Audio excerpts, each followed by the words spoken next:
কয়েকদিনের টানা গরমে যখন অতিষ্ঠ রাজধানীবাসী, ঠিক তখনই মঙ্গলবার অফিস ছুটির সময় বিকালের দিকে শুরু হয় বৃষ্টি।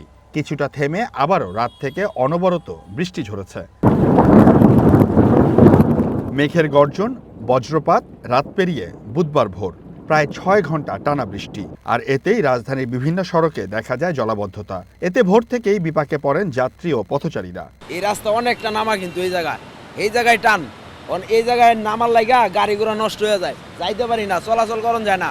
এই রাস্তাঘাটে যাওয়া যায় না, অনেক সময় অনেক জায়গায় দেখা যায় না যে গাতাগত থাকে। অনেক সময় অনেক লোকজন পথচারী রাস্তাঘাট দিয়ে যাইতে পারে না, সেই কারণে সমস্যা হয়। এখন বৃষ্টি এরকম পানি আর জীবনে দেখি নাই আমি, ঢাকা শহর আজকেই দেখলাম। যদি আধা ঘন্টা 1 ঘন্টা বৃষ্টি হয় তখনই এখানে পানি হয়ে যায়। এই 27 নম্বরে কোনো গাড়ি ঘোড়া চলতে পারে না, বা স্কুল খোলা থাকলে কোনো বাচ্চা স্কুল আসতে পারে না। আবহাওয়া অধিদপ্তর বলছে, গতকালের টানা বৃষ্টি এই মৌসুমে ঢাকাতে সর্বোচ্চ। রেকর্ড বৃষ্টিপাত 206 মিলিমিটার হয়েছে।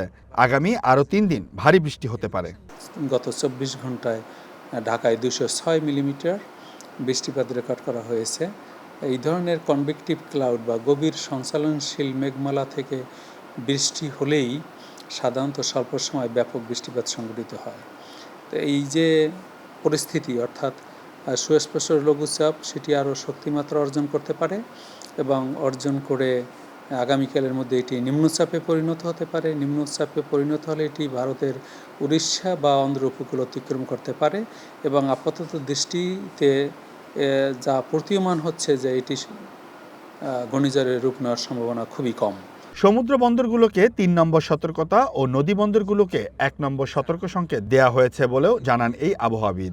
এদিকে 8টি বিভাগের কিছু কিছু জেলায় আগামী 72 ঘন্টা ভারী থেকে ভারী বৃষ্টিপাতের আশঙ্কা আছে। বাংলাদেশের বিশেষ করে রংপুর, রাজশাহী, ঢাকা, খুলনা, বরিশাল, চট্টগ্রাম, সিলেট এবং ময়মনসিংহ বিভাগের অনেক জায়গায় ব্যাপক বৃষ্টিপাত হবে এবং কোথাও কোথাও ভারী থেকে অতি ভারী বৃষ্টিপাত সংঘটিত হতে পারে।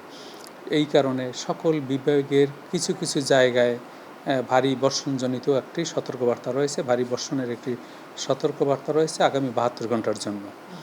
এবং এই ভারী বর্ষণের কারণে ঢাকা এবং চট্টগ্রাম মহানগরের অনেক জায়গায় অস্থায়ীভাবে জলাবদ্ধতা তৈরি হতে পারে।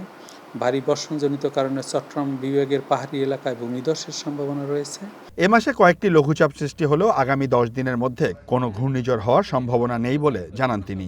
আগামী 10 দিনের মধ্যে কোনো ঘূর্ণিঝড় তৈরি হওয়ার সম্ভাবনা বঙ্গোপসাগরে নেই। Seoul Ahmed, one news, Dhaka.